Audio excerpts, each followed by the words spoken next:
E aí, pessoal, como é que estão vocês? Tudo bem? Tudo tranquilo? Estão todos em isolamento? Né? Todos se protegendo? Pois bem, pessoal.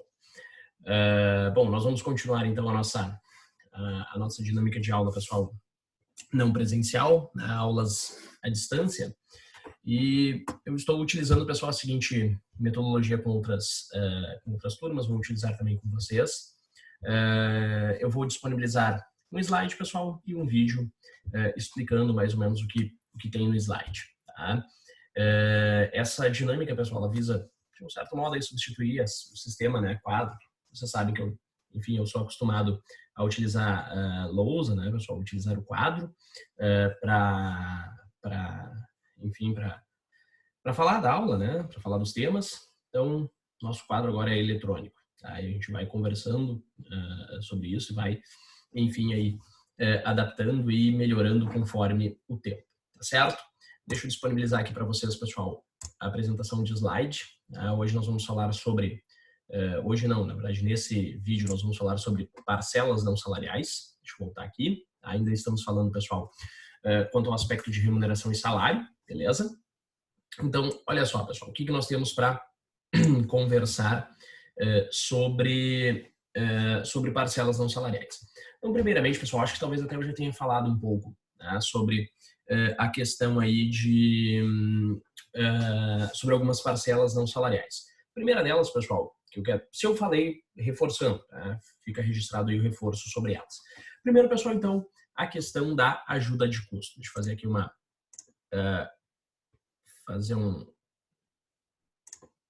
pequeno destaque.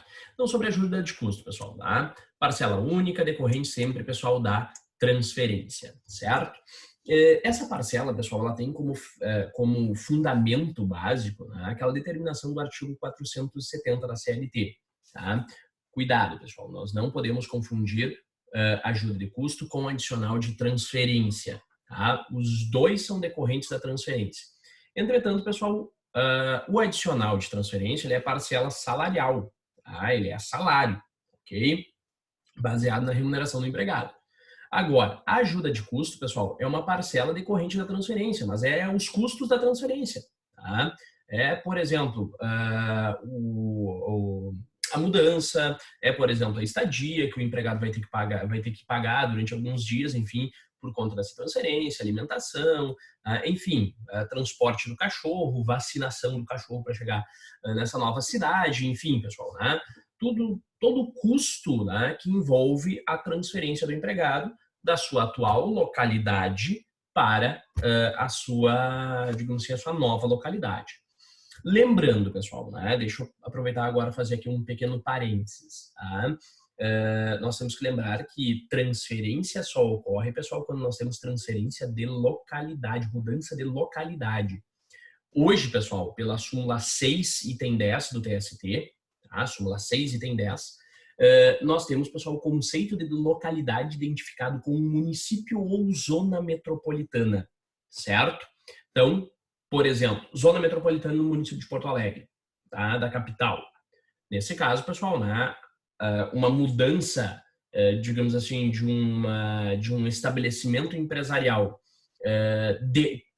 entre estabelecimentos empresariais, melhor dizendo, que fica ou melhor dizendo, dentro da zona metropolitana, não é considerado uma alteração de localidade, tá? É alteração de local.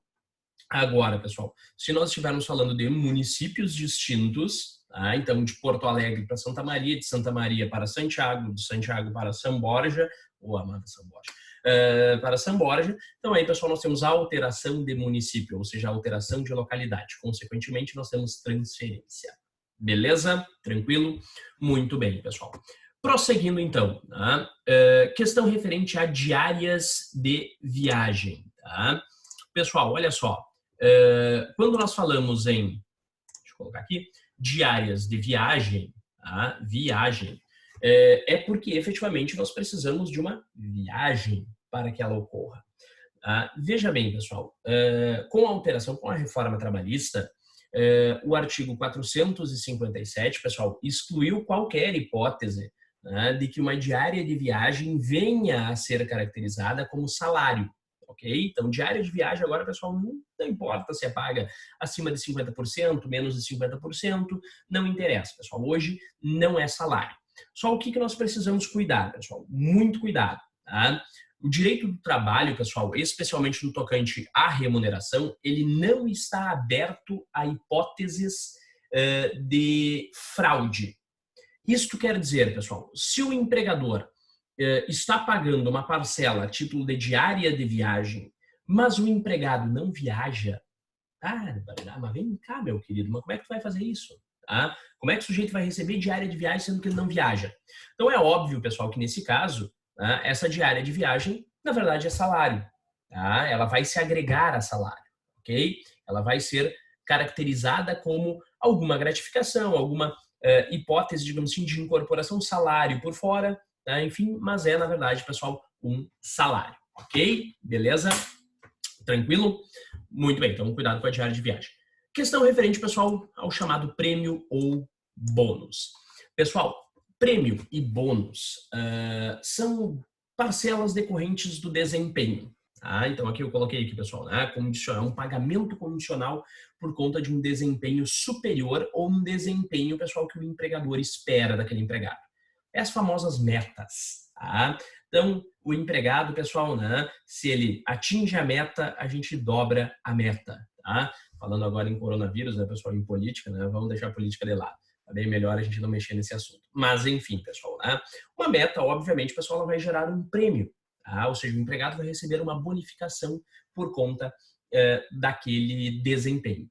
Isso hoje, pessoal, não é mais salário. Tá? Então, por força de lei, não se caracteriza mais como salário. Claro, pessoal, veja bem, tá? A jurisprudência, pessoal, ela ainda não trabalhou com a reforma trabalhista, ela ainda não trabalhou alguns aspectos e eu, particularmente, entendo, pessoal, que pode ser que algumas situações elas fiquem um pouco, digamos assim, pode ser um pouco alteradas, né, por conta da reforma, por conta da jurisprudência, desculpa. Por exemplo, né, uma coisa, pessoal, é o prêmio que o empregado recebe eventualmente, certo? A legislação não diferencia. A legislação diz prêmio, ok? Bom, então, em princípio, pessoal, nós entendemos que todo e qualquer prêmio, independentemente da sua habitualidade ou não, não é caracterizado como salário, ok?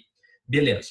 Agora, pode ser que a jurisprudência, pessoal, e sinceramente da jurisprudência trabalhista a gente não pode esperar pouca coisa, tá? Pode ser que a jurisprudência, pessoal, entenda que o prêmio, né, caracterizado pela legislação seja aquele prêmio, pessoal, recebido eventualmente por conta, né, de um desempenho superior. Mas quando o empregado está sempre trabalhando sob o efeito de metas ou sempre, digamos assim, sob a possibilidade de receber metas, aquela parcela se torna uma parcela salarial. Mas isso, pessoal, literalmente, né, é só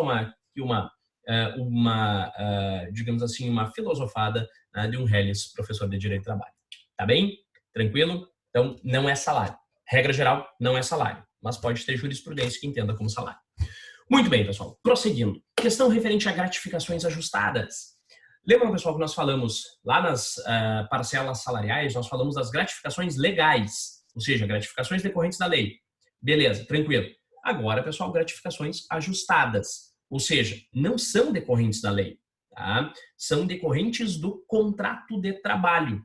Beleza? Tá? São decorrentes ali do ajuste entre empregado e empregador. Bom, estas gratificações, pessoal, também da mesma forma que ali que o prêmio e que o bônus, pessoal, não tem natureza salarial. Por mais que elas sejam caracteristicamente, ou na verdade sempre foram caracterizadas como salário. Tá? Hoje, pessoal, uma gratificação por função que não seja estipulada pela legislação, veja bem, uma gratificação por tempo de serviço, uma gratificação, pessoal, por desempenho, enfim, não é mais caracterizado como salário. Tá? Então, só é caracterizado como salário gratificação legal, estipulada pela lei. Gratificação ajustada entre empregado e empregador não é salário. Beleza? Tranquilo? Maravilha. Mas também, pessoal, volto a dizer, né, volto a fazer a observação sobre a jurisprudência. Tá?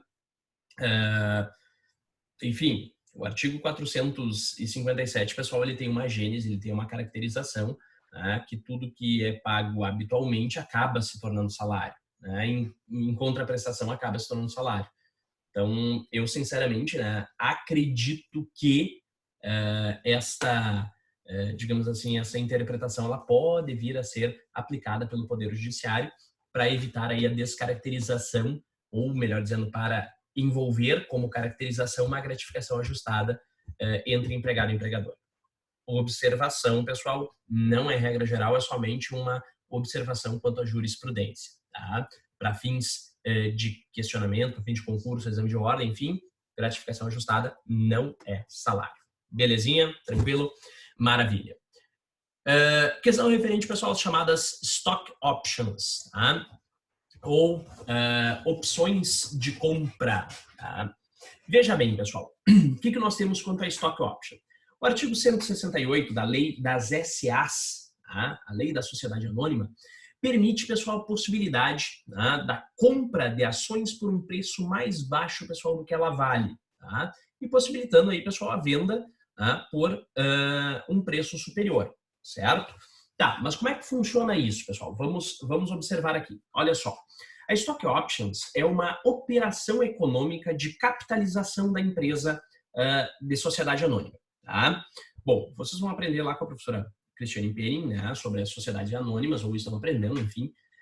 E a sociedade anônima, pessoal, ela literalmente, ela arregimenta valores, ela arrecada valores, pessoal, a partir da venda de ações, certo? Uma das formas, pessoal, dela capitalizar, né, se capitalizar, né, arranjar dinheiro para o seu empreendimento, é através da chamada Stock Options. Como assim? Tá? Através da promessa de compra, tá, feita para um trabalhador, ou melhor dizendo, feita para os seus empregados. Não sei se vocês se recordam, pessoal, anos atrás, anos atrás eu estou sendo bem bonzinho, pessoal. Na verdade, isso foi mais ou menos quando vocês estavam, a grande maioria de vocês estava nascendo. O Banco do Brasil, a Petrobras, a Eletrobras, enfim, estavam se capitalizando, pessoal, com a venda de ações a partir de créditos da FGTS. Bom, naquele caso, pessoal, não era para empregados. Aqui, na Stock Option, é para empregados. Ou seja, a empresa, pessoal, ela quer vender, ou melhor dizendo, ela oferece para o próprio empregado a aquisição de ações, certo? Só que o que acontece, pessoal? Ela oferece hoje para que ele venha adquirir, pessoal, daqui a 5, 10 anos. Ok? Beleza, tranquilo. Também pode ser menos, pessoal. Pode ser daqui a 1 ano, 2, 3, enfim, certo? Muito bem. E o empregado, pessoal, ele faz a opção hoje. Tá? Então, ele faz a opção hoje, pessoal, de comprar uma ação que hoje está R$10, beleza? E daqui a 5 anos, pessoal, ele vai comprar uma ação que está valendo R$50. Só que pelo sistema da Stock Option, pessoal, tá? Como ele quis, ou melhor dizendo, como ele decidiu comprar, pessoal, lá atrás, tá? Ou seja, ele optou por comprar a ação quando essa ação estava R$10, tá? Hoje, pessoal, que esta ação está valendo 50, ele vai comprar por 10, tá bem? Então, veja bem, pessoal, né? Olha o gráfico ali, ó, tá? Então, veja bem, ele vai comprar por 10 e vai vender por 50 no mercado, tá? Então, isso é Stock Option, pessoal, ok? A empresa, é uma forma da empresa se capitalizar, pessoal, uma forma dela capitalizar e dela também fazer o trabalhador participar do risco do negócio. Por quê? Porque o sujeito, né, decidiu, não, eu vou comprar. Tá? Beleza, muito bem. Então, meu querido, quanto mais tu te esforçar na empresa, mais tu vai ganhar no teu stock option. Tá? Mais tu vai ganhar no momento em que tu for vender as tuas ações. Então, por isso, pessoal, essa forma, né, digamos assim, de valorização, poderíamos dizer assim, do trabalho do empregado, tá? Através da chamada stock option. Beleza? Tranquilo? Lei de SAs, pessoal, é uma possibilidade aí para o empregador. Muito bem. Prosseguindo, pessoal. Outra questão também que por vezes, inclusive, cai em provas e concursos, tá? Fica a dica, obviamente. É a questão referente, pessoal, à participação nos lucros e resultados da empresa, tá? Que eu coloquei somente lucros, certo? Mas também é chamado, pessoal, de PLR, tá? Então, participação nos lucros e resultados. Pessoal, o que nós temos quanto a essa formulação? Não é salário, obviamente, em que pese, pessoal, o TST antes da regulamentação da Lei 10.101 de 2000, o TST entendia que era salário. Depois o TST, pessoal, respeitou a legislação, né, e acabou entendendo que realmente não era salário. Tá?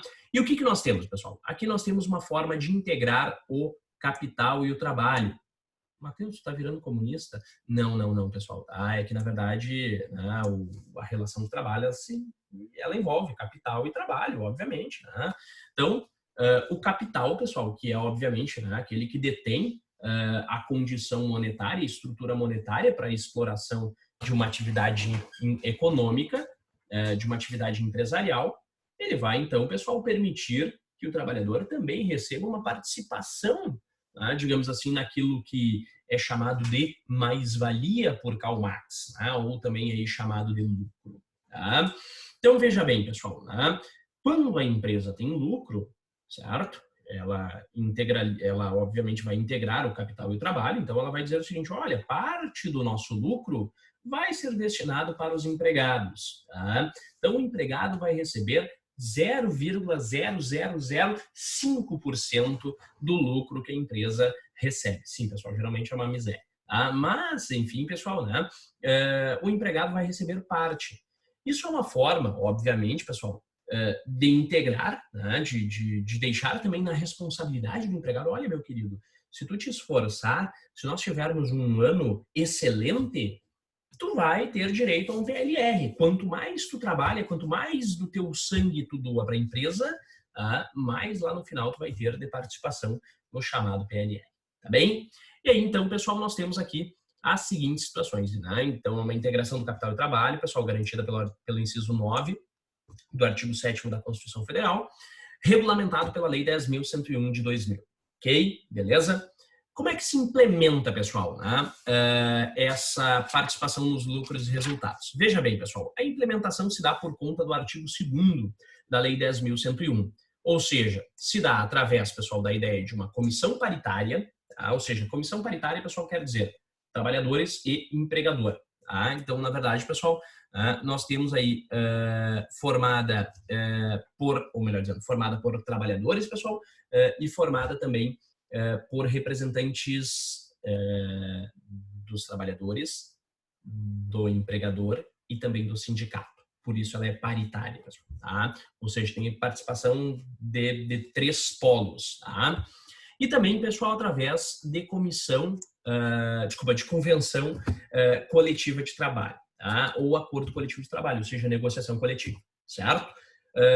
Através da negociação coletiva, aí, obviamente, o pessoal já tem a participação do sindicato, tá? Automaticamente. Tranquilo? Beleza? Essas são as 2 formas de implementação do PLR, né? Da participação nos lucros e resultados. Beleza? Muito bem. Quando não se aplica, pessoal, né, esta participação nos lucros e resultados, isso é muito importante, pessoal. Tá? Inclusive, por vezes, é questionado aí em algumas avaliações. Primeiro, pessoa física, pessoal, não distribui PLR, tá? E entidades sem fins lucrativos que, cuidado, cumulativamente, tá? Não é simplesmente, pessoal, ser entidade sem fins lucrativos. Tá? Se essa entidade sem fins lucrativos ela distribui resultado, em que pese isso possa parecer muito estranho, tá? Mas pode ter, pessoal, uma entidade sem finalidade lucrativa que ela tenha a distribuição de resultados dentro dos seus participantes, dentro da sua sociedade. Tá? Por exemplo, 2 entidades religiosas acabam formando uma associação, uma entidade sem fins lucrativos, e ela tem resultados. Tá? Bom, se houver distribuição de resultados, pessoal, pode então haver aí participação nos lucros, ok? Aplique integralmente seus recursos na sua atividade institucional e no país, não pode mandar para fora, tá? E destine o seu patrimônio à entidade congênere ou ao poder público em caso de encerramento das suas atividades. E, por fim, pessoal, mantenha escrituração contábil. Tá? Então, se é uma entidade sem fins lucrativos, não tem escrituração contábil, tá? Não tem uma estrutura, enfim, de controle, auditoria e tudo mais, automaticamente, pessoal, pode, então, distribuir lucros e resultados. Beleza? Tranquilo? Muito bem. Questão importante, pessoal, né, para a gente observar. Primeiro, participação nos lucros e resultados, pessoal, não pode substituir remuneração. Tá? Até, inclusive, deixa eu fazer um parênteses aqui. certa feita estava eu, pessoal, né, assessorando uma empresa da cidade aqui, que queria fazer queria, enfim, aprovar junto com o sindicato, um plano de participação nos lucros e resultados, um PPL ou um PLR. E justamente, pessoal, eles queriam trocar a remuneração por isso. Tá? Eles queriam reduzir a remuneração dos empregados para aprovar, então, essa participação. Detalhe, pessoal, eram os próprios empregados que queriam isso. Tá? Ou seja, na verdade, a grande massa dos empregados. Né? Digamos que a empresa tinha ali em torno de 45 empregados, eu acho que tinha uns 2 ou 3 que não queriam. Tá? Todos os outros queriam. Por quê, pessoal? Tá? Eles não queriam pagar imposto de renda. Tá? A grande parte dos empregados recebiam bons salários e acabava que o leão abocanhava, né? O imposto de renda abocanhava. Eles não queriam pagar, certo? Eles queriam, né, justamente receber PLR, né, ao invés de receber salário. E aconteceu, pessoal, né? O sindicato trancou, disse não, na nossa categoria a gente não negocia, a gente não faz plano de cargo de salário, plano de participação em lucros e resultados, ponto, não vai rolar. Tá, e aí, pessoal, infelizmente, não rolou, tá? Mas, enfim, prosseguindo, pessoal, tá? Então não substitui remuneração, certo? Não é obrigatório ao empregador, tá? Isso também é um ponto importante. O empregador, pessoal, ele literalmente vai compor a remuneração se ele quiser, tá? Ou seja, ele vai literalmente participar dos lucros se ele quiser. Se ele não quiser, pessoal, não tem porquê, tá bem? Prosseguindo, tá? Pessoal, então fechamos os lucros e resultados. Vamos agora, então, pessoal, para outras parcelinhas. Primeiro, pessoal, questão referente, já conversamos sobre parcelas instrumentais, tá? Quando nós falamos, pessoal, lá do salário do salário in natura, nós chegamos a falar também sobre parcelas de natureza instrumental. Tá? O que é uma parcela, pessoal, de natureza instrumental? Vestuário, equipamentos, acessórios, tudo que seja necessário para o trabalho. Tá? Lembrem-se, pessoal, cuidado com isso, ok? Se eventualmente, pessoal, se o empregado recebe uma parcela, pessoal, ou melhor dizendo, ele recebe aquilo que seria, em tese, pessoal, algo vantajoso para si, mas ele recebe isso para o trabalho. Tá? Por exemplo, pessoal, um garçom recebe smokings, recebe um vestuário, pessoal, um vestuário inclusive bonito, uma boa roupa, pessoal, para desempenhar o trabalho, tá? Ele está recebendo nada mais do que um uniforme. Tá? Da mesma forma, pessoal, um empregado de uma loja de vestuário jovem, tá? Que recebe, pessoal, roupas, por exemplo, ele recebe roupas da loja ou, enfim, pessoal, acaba recebendo um benefício para aquisição daquela roupa em função do trabalho. Tá? Ou seja, para usar ali na loja, para estar caracterizado, vestindo a loja, para também vender mais. Bom, isso, pessoal, é para o trabalho. Então, sempre que nós tivermos, pessoal, uma parcela de natureza instrumental, ou melhor dizendo, uma parcela de natureza in natura, sendo recebida para o desempenho da atividade, é parcela instrumental, pessoal.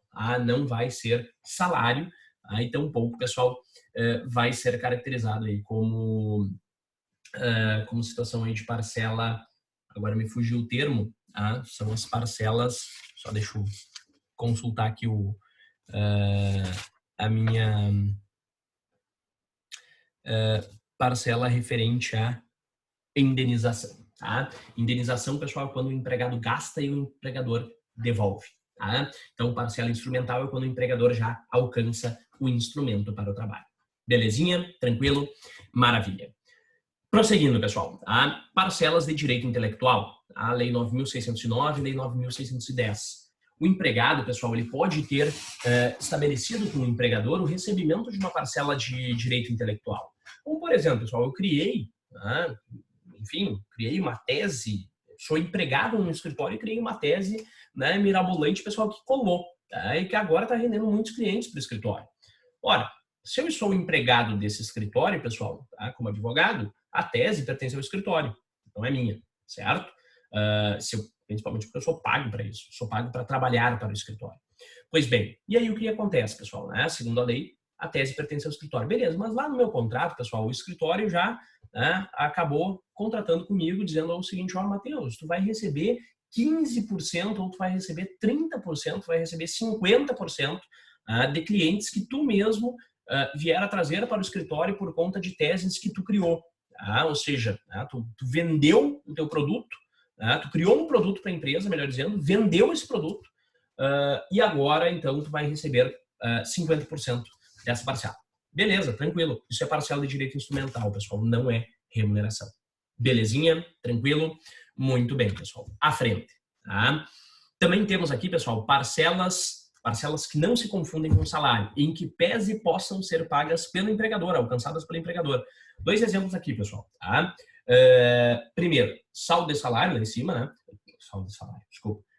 Salário família. Tá? Salário família, em que pese o nome, pessoal, ele tem uma denominação, poderíamos dizer assim, uma denominação desajustada. Tá? Não é salário. Salário família, pessoal, é um benefício previdenciário garantido pela Lei 4.266 de 63. Tá?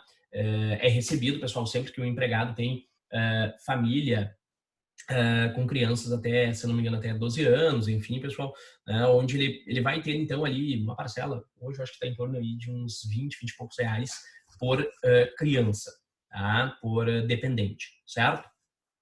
É benefício previdenciário. O empregador paga no contra-cheque, tá? Mas quem acaba arcando com isso, pessoal, é o Estado, ok? O empregador abate, né? Quando ele vai ter que contribuir ali, né? Quando ele vai ter que pagar a guia lá do INSS, pessoal, todo final de mês, o empregador abate esse salário família. A mesma coisa, pessoal, no tocante ao salário maternidade, tá? Que a trabalhadora recebe quando, obviamente, ela se afasta para dar à luz, certo? Então, 45 dias, desculpa, 24 dias antes do momento de dar à luz, do momento aí, pessoal, de parir, a trabalhadora ela acaba se afastando. E aí, obviamente, ela passa, então, a receber um salário maternidade. Para a trabalhadora empregada, esse salário maternidade é alcançado diretamente pelo empregador, certo? Mas quem arca com isso? O Estado. Não é o empregador que paga, tá? Por mais que, eventualmente, tenha algum empregador aí que vai ficar pé da vida, porque, é um absurdo, eu estou pagando salário maternidade. Não. Se tu estás pagando salário maternidade, meu querido, o teu contador não está trabalhando direito, tá bem? Tem que abater, pessoal, no momento em que vai pagar o INSS, tá? Então, por mais que sejam chamados de salários, pessoal, não são parcelas salariais, tá bem? São parcelas previdenciárias oficiais. E também, pessoal, nós temos parcelas previdenciárias privadas, tá? Que em alguns casos podem até mesmo, pessoal, ser alcançadas pelo empregador. Bom, nesse caso, pessoal, por exemplo, uma complementação de aposentadoria, uma complementação de salário e maternidade, qualquer hipótese, pessoal, de complementação que o empregador fique obrigado a alcançar, pessoal, tá? Por conta de previdência privada, tá? Ou seja, fundo de pensão, certo? Aí, nesse caso, pessoal, isso aí também não é parcela salarial, tá? Diz respeito, pessoal, a uma parcela previdenciária privada e que o empregador, pessoal, provavelmente ele vai se ressarcir do fundo de pensão dele, tá? Ou ele deixa de contribuir para o fundo de pensão ou o fundo de pensão paga para ele alcançar, certo? Tranquilo? Aqui, pessoal, né, parcelas de Seguridade Social, né, abono PIS/PASEP, seguro-desemprego. Também, pessoal, né, pode até, enfim, vir com algum nome pode estar vinculado com o valor de salário, mas não tem absolutamente nenhuma relação com salário. São parcelas não salariais. Beleza? Tranquilo, pessoal? Muito bem. Tá? Cheguei a colocar aqui a questão referente à remuneração e indenização. Tá? Então, lembrem-se, pessoal, tá? O empregador ele pode pagar para o empregado parcelas que têm 3 classificações. Nós temos 3 classificações para as parcelas que o empregador pode entregar para o empregado. Primeiro, pessoal, pode ser remuneração, número 1, que nós vimos lá atrás. Depois, pessoal, pode ser parcela indenizatória. Terceiro, pessoal, pode ser parcela instrumental, certo? Tranquilo? E também, pessoal, podemos botar uma quarta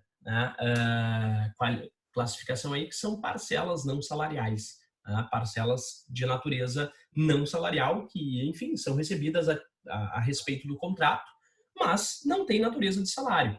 Essa quarta classificação, pessoal, dá para se dizer aí que foi introduzida pela reforma trabalhista. A reforma trabalhista criou esse aspecto, pessoal, de parcelas recebidas pelo contrato de trabalho, mas não salariais. Tanto que isso, pessoal, não está nos livros, por exemplo. Muito bem. O que nós temos então aqui, pessoal? A remuneração já vimos, né? Parcela contraprestativa devida em razão do contrato, e a indenização. A indenização, pessoal, é uma parcela que visa diminuir ou transferir, pessoal, para o empregador as despesas da prestação de trabalho. Ou seja, quem tem que arcar com a prestação de trabalho é o empregador, pessoal. O empregado não pode ser onerado sobre isso. E aí nós temos aqui, pessoal, duas medidas, né, que já são estabelecidas por lei. Primeiro, o Vale Transporte. Segundo, pessoal, o Programa de Alimentação do Trabalhador, que é o PAT, também conhecido como PAT, certo? Que é quando o empregador mantém refeitórios ou disponibiliza alimentação para o empregado através de cartão refeição. Refeição, não é vale alimentação, tá? É refeição, vale refeição. Então, olha só, pessoal, isso aqui são parcelas indenizatórias, visam diminuir o gasto do empregado, diminuir ou elidir o gasto do empregado, pessoal, com o custo do trabalho. Por exemplo, vale transporte, pessoal, reduz, não elimina, mas reduz, certo? Vale alimentação, o vale refeição, também, pessoal, todo vale refeição que é entregue aqui por conta do Programa de Alimentação do Trabalhador é parcela de natureza indenizatória. Visa aí impedir o desgaste por conta do trabalhador. Muito bem. Pessoal, fechamos então este nosso vídeo. Deixa só eu voltar aqui. Opa, peraí, alguma coisa apareceu na minha cara aqui. Agora sim, beleza, maravilha. Então, pessoal, fechamos esse nosso primeiro vídeo de parcelas não salariais. Obviamente, pessoal, um vídeo mais rápido. Por quê? Porque nós não temos aquela mesma dinâmica de sala de aula, né? Envolvendo as nossas saudosas interações. Eu também estou com saudade, pessoal, sinceramente, né? Só quem é apaixonado por o que faz sabe o quanto dá saudade de fazer aquilo que a gente gosta, né? Como professor. Mas, enfim, pessoal, né? Vamos matando a saudade através dos nossos vídeos aqui. E provavelmente, pessoal, daqui a alguns dias eu não me arrisquei agora nesse primeiro momento a fazer aulas online, pessoal, primeiro porque talvez nem todos consigam ter acesso à internet rapidamente, e também, pessoal, por questão de domínio mesmo de programas aqui, Agora eu acho que, pessoal, cada vez mais com essas gravações eu estou pegando aí o domínio e possivelmente, pessoal, a gente daqui a uns dias, ou talvez até semana que vem, a gente consiga fazer algumas lives. Tá bem? Tranquilo? Beleza, pessoal. Era isso, então. Fiquem bem, fiquem por casa, por favor. Se cuidem dos seus. Espero que todo mundo esteja maravilhosamente bem. E a gente se fala. Um abraço.